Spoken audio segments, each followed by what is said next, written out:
반갑습니다. 모두 한 주 평안히 잘 보내셨습니까?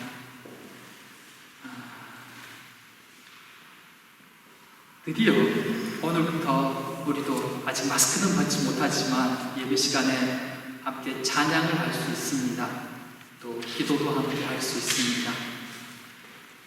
참 긴 시간 예배 시간에 침묵으로 함께 예배를 드렸었는데 오늘부터는 그 부분들이 조금씩 자유로워지기 시작합니다.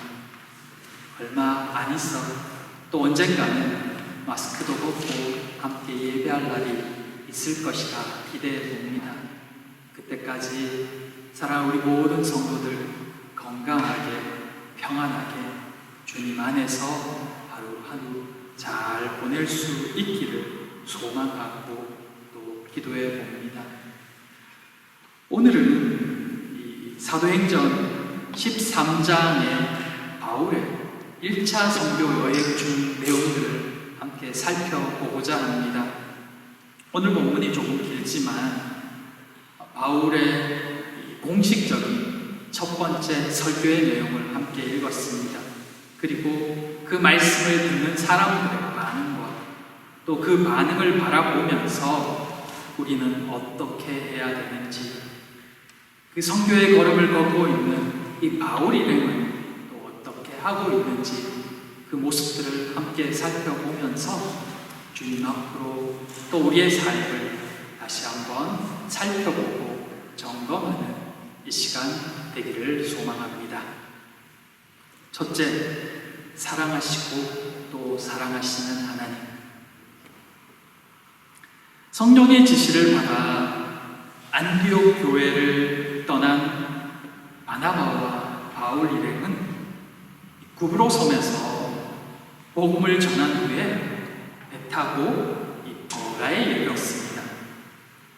그런데 그곳에서 함께 하던 마가 요한이 선교 여행을 중도에 포기하고 집으로 돌아가 버리는 사태가 발생합니다. 앞으로 가게 될 이 비시디아 안디옥이라는 이 지역은 이 타우스라는 굉장히 높은 산맥을 넘어가야 되는 길입니다. 더구나 그곳은 이 산적들이 자주 출몰하는 굉장히 위험한 지역이었습니다. 그런데 그런 험한 여정을 앞두고 마가가 중도 포기하고 집으로 돌아가 버린 것입니다. 모두가 낙심할 만한 상황이 발생했습니다. 새롭게 이 리더의 책임을 맡은 바울의 입장에서는 아마 이 일이 더 큰 상처가 되었을 것입니다. 하지만 바울 일행은 낙심하거나 포기하지 않습니다. 그럼에도 그들은 마침내 이 타우루스 산맥을 넘어 비시디아 안디옥까지 도착합니다. 성령을 따르는 길이라 할지라도 어려움이 없지는 않습니다. 그것을 믿음으로 극복하며 앞으로 나아가느냐 멈추느냐, 그것은 오롯이 따르는 자의 몫입니다. 신앙인의 삶이 결코 평탄하지만은 않음을 생각하게 됩니다. 그러나 그 모든 것을 아시는 주님께 마음을 두면 앞에 놓인 그 어떤 장애물과 산이라 할지라도 결국은 풀려지고 넘어가게 됨을 봅니다. 우리가 선을 행하되 낙심하지 말지니 포기하지 않으면 내가 이름에 이루리라. 모두의 믿음을 향한 걸음에 결단과 용기가 더해지기를 소망합니다. 이 길이 하나님이 기뻐하시는 길이라면, 이것이 하나님이 원하시는 선한 길이라면 끝까지 인내하며 걸으시기를 바랍니다. 그곳에 하나님의 은혜와 하나님의 함께 하심이 있을 줄 믿습니다. 사랑하는 모든 성도들의 걸음에 이런 은혜와 결단이 있기를 소망해 봅니다. 비시디아 안디옥에 도착한 바울 일행은 늘 그러하듯이 이 안식일에 회당을 찾아갑니다. 정말 감사하게도 가는 지역마다 유대인 공동체인 회당이 있어서 복음을 전할 곳이 늘 준비되어져 있음을 볼 수가 있습니다. 하나님의 길을 걷기로 작정한 이들에게 준비된 손길과 막힌 것 같지만 풀어주시는 그 은혜가 있음을 이들의 모습을 통해 다시 한번 보게 됩니다. 우리의 걷는 걸음에 하나님은 늘 예비해 놓으신 선한 준비됨이 있습니다. 그것은 그 길을 따라 걷는 자만 경험할 수 있는 은혜입니다. 바울 일행은 지금 그 은혜를 경험하며 다시 한번 복음을 전합니다. 회당에서 율법과 이 선지자의 글을 다 함께 앞에서 읽은 후에 이 전례대로 새로운 사람들에게 말씀을 나눌 기회를 줍니다. 마침 그곳에 바울 일행이 왔기 때문에 이 회당장이 바울 일행에게도 그 기회를 주는 것입니다. 혹시 나눌 말씀이 있으면 나눠달라고 합니다. 그러자 바울은 이 기회를 놓치지 않습니다. 그는 늘 복음을 전할 준비가 되어 있었기 때문에 그 기회가 주어졌을 때 그 기회를 붙잡음으로써 하나님의 복음을 전할 수 있게 되는 것입니다. 에베소서 6장 19절에 보면 이런 부탁이 나옵니다. 또 나를 위하여 구할 것은 내게 말씀을 주사 나도 입을 열어 복음의 비밀을 담대히 알리게 하옵소서 할 것입니다. 바울은 에베소 교회에 편지하면서 자신이 복음을 잘 전할 수 있도록 언제 어느 때라도 기회가 왔을 때 복음을 전할 수 있도록 기도해달라고 부탁을 합니다. 그의 기도는 또 그의 기도 부탁은 그의 삶 가운데 그의 복음 전도 사역 가운데 응답되어지고 또 그런 통하여 복음을 전할 수 있는 기회가 주어짐을 볼 수 있습니다. 이 기도 제목은 오늘의 우리의 기도 제목이 되기를 원하고 또한 우리의 바람이 되기를 소망합니다. 우리 입에도 하나님이 늘 말씀을 넣어주시기를 간구하고 소망합니다. 우리에게 언제 어느 때 혹은 어느 상황에 기회가 주어질지 모릅니다. 하나님께서 우리에게 사람을 붙여주실 때 갑작스럽게 우리에게 말할 기회를 주실 때 우리에게도 할 말이 준비되어져 있어야 합니다. 우리에게 주신 생명을 전할 수 있는 기회가 주어졌을 때 그것을 전할 수 있어야 그것이 하나님의 사람들의 준비됨입니다. 사랑하는 성도 여러분, 주의 은혜를 받았다면 그 은혜를 늘 어떻게 전할까 마음에 품고 살아가는 모두가 되셨으면 좋겠습니다. 준비된 사람에게 하나님의 사람을 또는 하나님을 만나야 할 자들을 붙여주시고 그로 통해 그 영혼에게 생명이 전달되는 은혜가 발생합니다. 여러분 마음에 늘 전할 말을 그들에게 예수 그리스도를 전할 수 있는 은혜를 가슴에 품고 살아가는 그런 성도님들 되시기를 간절히 소망합니다. 바울은 자신에게 기회가 주어졌을 때 이 기회를 놓치지 않습니다. 그는 일어나서 그 회중들이 잘 알고 있는 이스라엘의 역사를 통해서 하나님의 말씀을 증거하기 시작합니다. 하나님께서는 그들의 조상들을 애굽에서 구원해 주셨으나 그들은 광야 40년 동안 늘 자기들 멋대로였으며 가나안 땅에 들어갔어도 하나님의 뜻을 어기는 것이 일상사였습니다. 그러나 하나님은 그들을 긍휼히 여기사 다윗이라는 하나님의 마음에 맞는 사람을 세우시고 하나님의 구원을 이루시겠다고 말씀하셨습니다. 하지만 다윗 역시 실수가 많은 사람이었습니다. 그는 완전한 사람이 아니었습니다. 그러나 그는 하나님 앞에 순전한 사람이었습니다. 하나님 앞에 바른 믿음을 가진 가진 사람, 그는 하나님의 손에 아름답게 사용되어집니다. 바울이 전하는 다윗의 모습은 바울의 완전함이 아니라, 바울의 그 어떤 특별함이 아니라 바울의 순전함 때문이었다고 그렇게 전하고 있습니다. 하나님 앞에 바로 서려고 하는 사람, 하나님을 바로 보려고 하는 사람, 그 사람을 하나님이 쓰셨다라고 말씀합니다. 그를 통하여서 예수 그리스도라는 구원자가 오셨다라고 전하고 있습니다. 이스라엘 사람들이 그토록 존경하던 세례 요한은 자신이 예수 그리스도의 신발끈을 풀기에도 감당치 못하겠다라고 하며 예수 그리스도가 구주이심을 전했습니다. 그런데 구약의 말씀을, 특히 메시아에 관한 말씀을 안식일마다 또 아침 저녁마다 묵상하면서도 예루살렘에 사는 자들은 예수님을 정죄하고 심지어 십자가에 못 박았습니다. 그들은 하나님의 말씀을 그렇게 잘 알면서도, 외우면서도 하나님이 보내주신 구원자를 왜 알아보지 못했을까요? 심지어 죽이기까지 했을까요? 말씀을 외우지만 그 외우는 것이 그들의 삶에는 참 지식, 온전한 지혜가 되지 못했기 때문이었습니다. 그리고 그 생각에 갇혀서 예수 그리스도를 죽였다라고 그렇게 말합니다. 바울이 오늘 이스라엘의 역사에 대해서 이렇게 간단하지만 시대를 관통하며 예수 그리스도를 증거하는 모습을 볼 수 있습니다.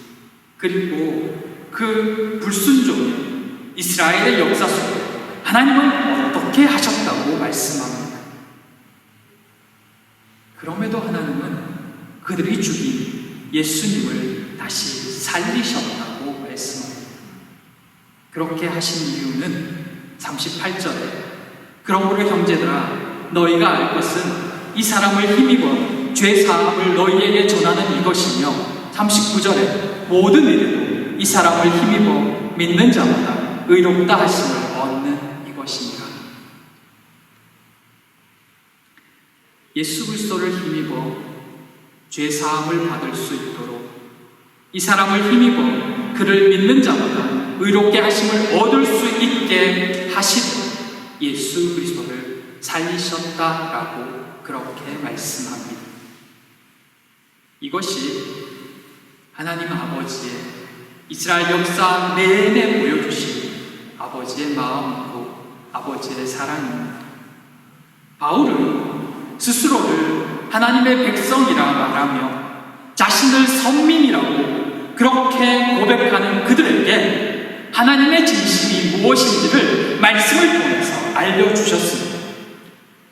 이스라엘 백성들은 구약의 역사를 통해서 내내 불순종으로 하나님께 응답했습니다.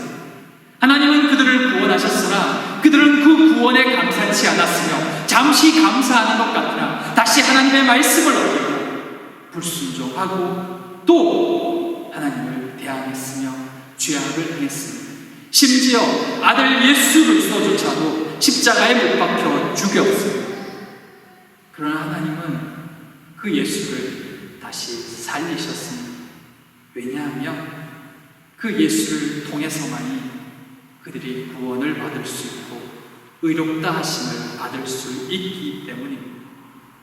하나님은 이스라엘 중에 한 사람도 망하지 않기를, 그들이 하나님의 사랑을 받아들여 참 사랑을 입으며 살기를 원하셨던 것입니다. 그래서 예수 그리스도를 그들에게 먼저 보내셨다고 말씀합니다. 그 사랑을 받은 그 경험자가 바로 바울이었습니다. 오늘 바울이 전하는 이 짧은 설교의 말씀은 짧지만 이스라엘의 역사를 정확하게 이야기합니다. 하나님이 하나님이 하나님. 이스라엘은 불순종했으나 하나님이, 이스라엘은 어겼으나, 이스라엘은 하나님이 보내신 사람을 죽였으나 하나님. 우리가 복음을 전하는 이유가 무엇일까요? 한 사람도 망하지 않게 하기 위해서입니다. 한 사람도 죄악 가운데서 심판을 당하지 않게 하기 위해서입니다. 바울은 이스라엘의 전 역사를 통해서 또 보여주시고 약속하신 이스라엘을 향한 그 아버지의 사랑을, 사람들을 향한 그 은혜를 이 말씀을 통해서 다시 한번 그들에게 되새겨 주었습니다. 이스라엘의 불순종의 역사 가운데도 하나님이 어떻게 그들을 참아주셨고, 그들 가운데 어떻게 역사하셨고, 그들에게 어떻게 손을 내밀어 주셨는지 그 짧은 말씀 속에 그대로 다 보여주었던 것입니다. 그리고 그 사랑의 최종 완성이 예수 그리스도라고 그렇게 전해주고 있습니다. 그러니 이제는 깨닫고 그 사랑을 믿고 주께 나아오라고 원하는 것입니다. 그 사랑이 오늘 우리에게 임한 것입니다. 사랑하는 성도 여러분, 바울이 전한 이 사랑은, 이 말씀은 이스라엘을 향한 하나님의 안타까움의 표현입니다.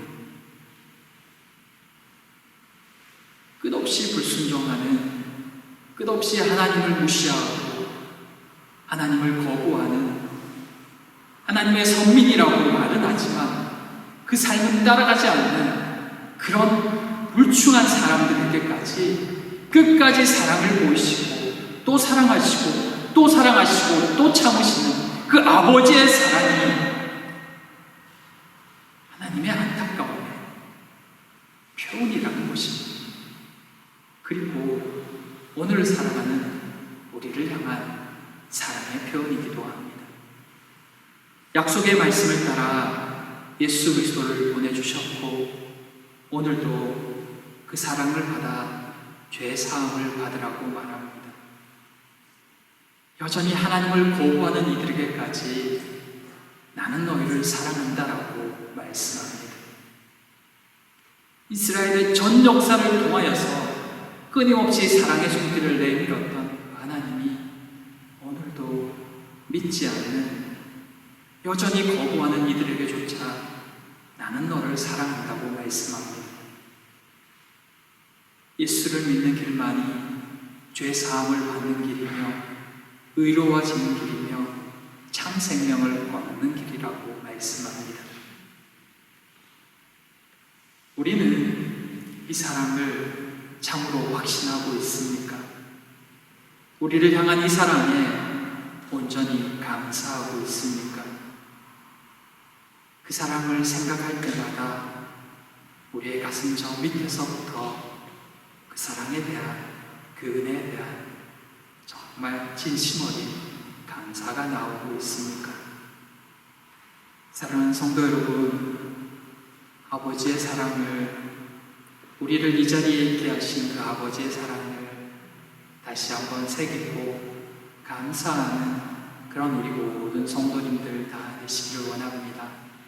그리고 그 사랑과 그 생명을 전하는 모두가 되시기를 바랍니다. 이것은 단순히 교회에 나오느냐 나오지 않느냐, 나와 함께 신앙생활 하느냐 아니냐, 이 차원이 아닙니다. 죽고 사는 문제가 달렸고 영원한 생명을 얻느냐, 영원히 죽느냐의 문제입니다. 바라기는 우리에게도 이 사랑을 전할 일을 붙여주시기를, 그리고 그렇게 한 영혼이 더 주님을 만나서 하나님의 사랑이 얼마나 크고 놀라운지를 경험할 수 있게 되기를, 그렇게 사랑하는 우리 모든 성도들과 또 사랑하는 우리 성도들의 모든 아는 이들이 아버지 앞으로 나와 하나님의 그 크신 사랑하심을 경험할 수 있게 되기를 간절히 소망하고 기도합니다. 둘째, 말하는 것과 따르는 것. 바울은 온 마음을 담아서 복음을 전했습니다. 유대인들은 당연히 이 이스라엘 역사에 정통한 사람들입니다. 그럼에도 그들은 이 바울의 이 역사를 관통하는, 이스라엘 역사를 관통하는 이 명쾌한 설명과 또 말씀을 통하여서 예수 그리스도를 전하는 그 말씀에 그곳에 있는 많은 이들이 관심을 가졌고 또 바울이 전하는 그 말씀을 더 알고 싶어 했습니다. 그래서 다음 안식일에도 이 말씀을 더 전해달라고 부탁합니다. 또한 많은 유대인들과 유대교에 입교한 경건한 사람들이 바울과 바나바를 따르면서 그가 전하는 이 놀라운 복음을 좀 더 자세히 알고 싶어 했고 듣고 싶어 했습니다. 온 지역이 이 바울과 바나바의 전하는 말씀에 많은 관심을 가지기 시작한 것입니다. 그렇게 한 주가 지나고 다음 안식일이 되자 이 회당이 터져나갈 만큼 많은 사람들이 회당하고 몰려왔습니다. 성경은 그 지역의 온 시민이 다 하나님의 말씀을 듣고자 하여 그곳으로 나왔다라고 그렇게 이야기를 합니다. 그러자 지금까지 바울이 전한 말씀에 긍정적인 태도를 보이며 그 말씀을 더 듣고 싶어 했던 이 유대인들의 태도가 달라지기 시작합니다. 성경은 그것을 그들이 시기가 가득해져서라도 그렇게 이야기합니다. 하나님의 말씀이 전해지고 하나님의 뜻이 밝히 알려지고 있는데 소위 하나님의 백성이라고 말하는 그 사람들이 왜 이렇게 갑자기 태도가 바뀌어지는 것일까요? 사람들의 관심이 바울과 바나바로 쏠리면서 자신들의 영향력이 줄어들 것 같은 불안한 마음이 생겼기 때문입니다. 처음에는 그들이 왜 환영할까요?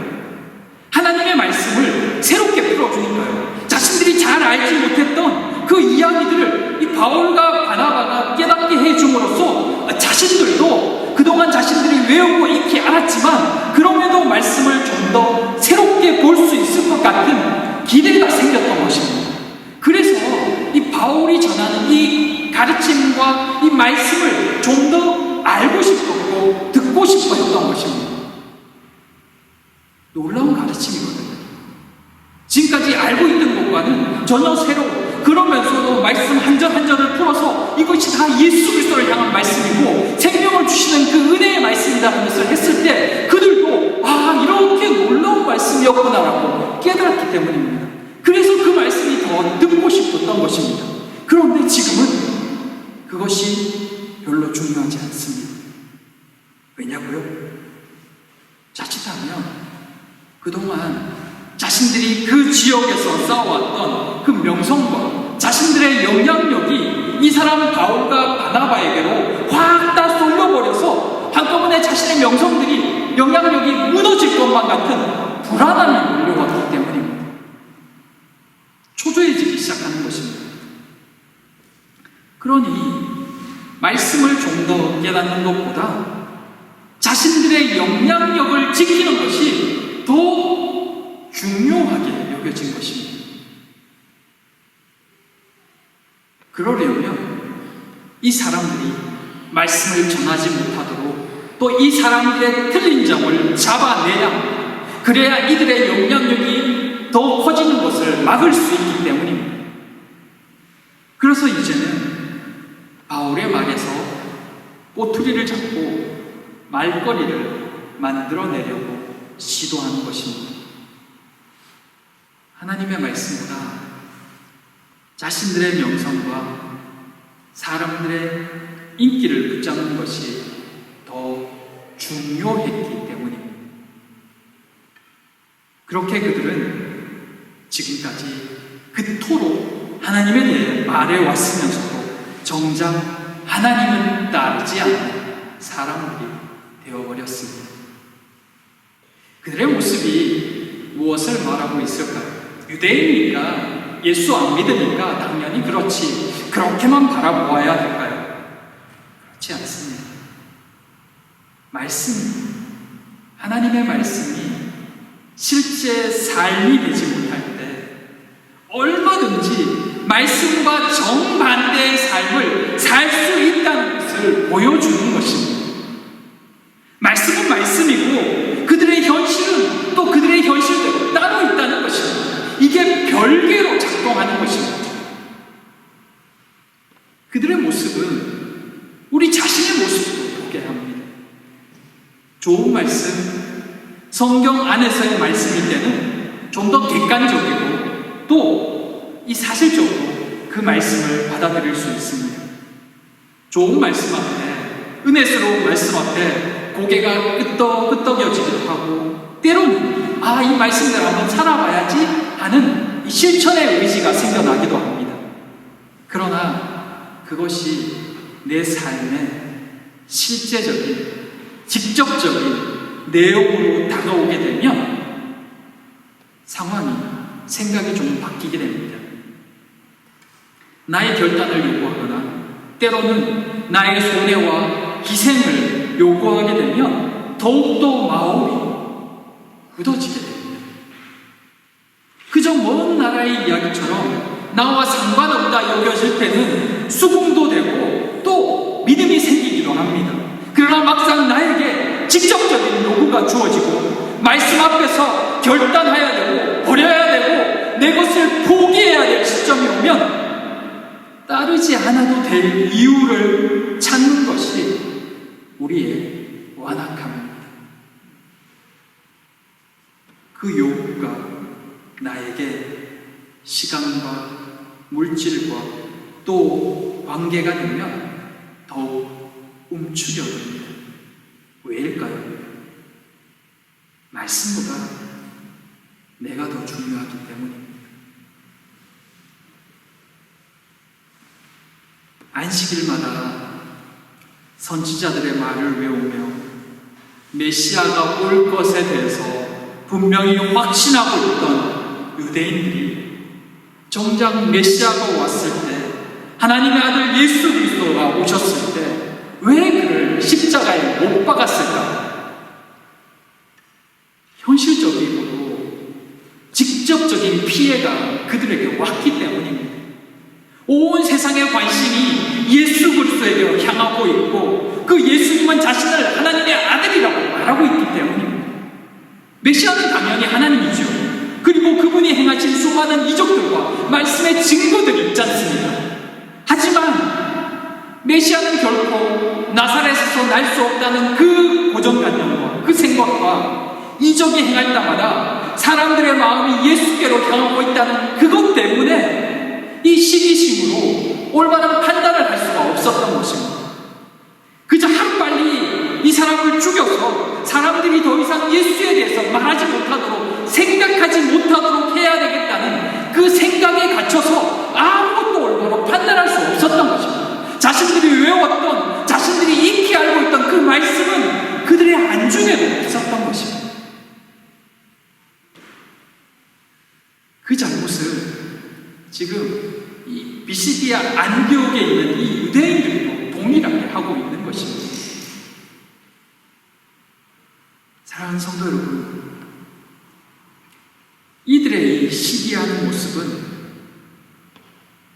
자신들의 관심과 자신들의 이 생각을 넘어서지 못할 때 신앙에 어떤 영향을 미치는지, 나를 향한 그 관심에서 벗어나지 못할 때, 내 중심의 생각에서 벗어나지 못할 때 신앙에 어떤 일들이 일어나는지를 우리에게 분명하게 보여줍니다. 믿음이, 우리가 듣고 있는 이 말씀이 우리의 실제 믿음이 되려면 하나님의 말씀이 나를 향하는 말씀이 되고 내 이야기, 나를 향한 내 말이 되어야 합니다. 그래야 실제적인 믿음의 반응이 나오고 변화가 일어나는 것입니다. 말씀과의 적당한 거리는 심적 부담을 느끼지 않게 만들어주기에 편안한 신앙생활을 할 수 있게 해줄 것 같지만, 그것은 또한 언제든지 부딪히는 상황이 오면 말씀을 떠나 세상으로 갈 수 있게도 만들어줍니다. 실제로 그렇게 부딪혀서 교회를 떠나 신앙을 버리는 이들도 있습니다. 이유는 누가 싫고 누가 마음에 안 들어서 여건이 허락하지 않아서 등등의 이유이지만, 실제로는 그들이 말씀과 적당한 소위 안전거리를 두고 있기 때문에 발생하는 것입니다. 그래서 언제든 떠날 수 있는 것입니다. 하나님의 말씀을 제3자의 입장에서만 바라보게 되면 언제든 이런 일이 일어납니다. 아멘 아멘 하다가도 금방 돌아져서 노멘 할 수 있는 겁니다. 하나님이 내 안에, 하나님의 말씀이 내 안에 살아있지 않으면, 그 말씀을 따라가는 삶을 살고 있지 않으면 언제든 하나님을 떠나 살 수도 있다는 것입니다. 비시대 안디옥의 유대인들이 정말 하나님을 사랑하고 그분의 말씀에 온 마음을 두었다면 사람들의 말과 인기는 그들에게 그렇게 중요하지 않았을 것입니다. 오히려 사람들이 하나님의 말씀을 많이 들으며 또 이 회당으로 몰려오게 된 것에 함께 기뻐해야 했을 것입니다. 그런데 그들에게는 사람들이 하나님의 말씀을 깨닫게 되는 것보다 그들의 관심이 바울에게로 돌려지는 것이 더 크게 다가왔던 것입니다. 그러니 싫고 믿고 내쫓고 싶은 것입니다. 간절히 당부드립니다. 말씀을 절대로 추상적으로나 멀찌감치 떨어져서만 듣지 말아주십시오. 그래서는 아무런 변화도 하나님이 주시는 은혜도 제대로 경험할 수 없습니다. 내게 하시는 말씀이 되어야 합니다. 귀를 열면 언제든지 내게 들려주시는 하나님의 말씀을 들을 수 있습니다. 내게 하시는 말씀은 차라리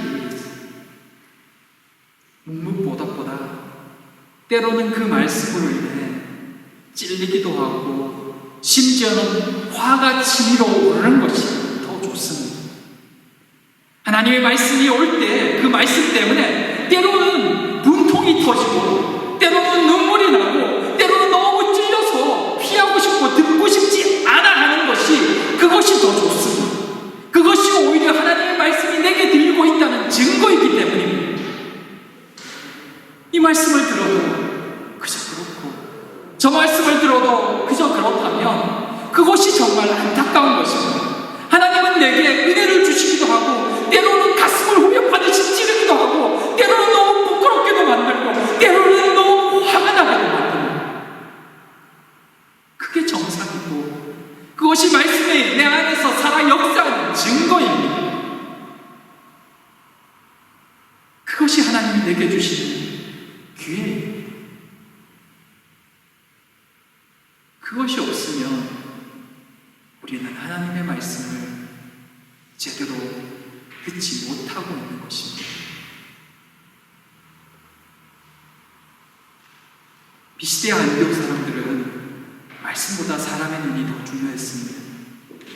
차라리 말씀에 찔리기라도 있으면 그 어떤 변화의 기회라도 있을 텐데 그들은 그저 현실적인 문제로만 상황을 이해하고 하나님에게서 완전히 멀어진 것입니다. 사랑하는 성도 여러분, 좋은 말씀, 은혜로운 말씀 정도가 아니라 나의 영혼을 치는 현실의 말씀이 들려와야 합니다. 그 말씀이 들려올 때가 기회입니다. 찔림이 오고 화가 나고 때로는 눈물이 날 듯한 그때가 하나님을 더 깊이 만날 때입니다. 그 기회를 사모하기 바랍니다. 그 기회를 놓치지 말기 바랍니다. 말씀이 오늘 우리에게 현실적인 말씀으로, 살아있는 말씀으로 다가오고 그 말씀에 반응해서 하나님의 자녀로 거듭날 때 그 삶에 하나님의 동행하심이 있고 그 삶에 하나님의 역사가 나타납니다. 사랑하는 우리 모든 성도들에게 그런 은혜가 임하는 말씀이 되기를 원하고 그런 예배가 되기를 소망합니다. 주께서 성령께서 그렇게 우리의 마음을 만져주시기를 바랍니다. 바라기는 사랑하는 우리 모든 성도들 가운데 성령의 은혜와 말씀이 온전히 심겨지고 자라고 열매 맺는 날이 있기를, 그렇게 우리를 사랑해 주시기를 간절히 소망하며 기도합니다. 기도하겠습니다. 사랑과 은혜의 하나님, 전 역사에 걸쳐 아버지의 사랑이 되어 있음을 봅니다. 그토록 이스라엘을 살리기 원하셨고 참아주셨던 그 아버지의 사랑이 오늘 우리의 삶 가운데도 넘치고 있음을 봅니다. 하나님, 그 사랑을 기억하고 감사하는 우리가 되게 하여 주시옵소서. 이제는 월치감치 떨어져서 말씀을 듣는 우리가 아니라 나를 향하신 주의 음성을 현실 속에서 더욱 분명히 듣는 저희가 되게 하여 주시옵소서. 사랑하는 모든 성도들, 들려주시는 그 음성에 온전히 반응하며 믿음으로 나아가게 하여 주시옵소서. 이 한 주도 하나님의 말씀으로 소망을 삼고 은혜 가운데 거한 모두가 되기를 소망하오며 예수님 이름으로 기도드립니다. 아멘.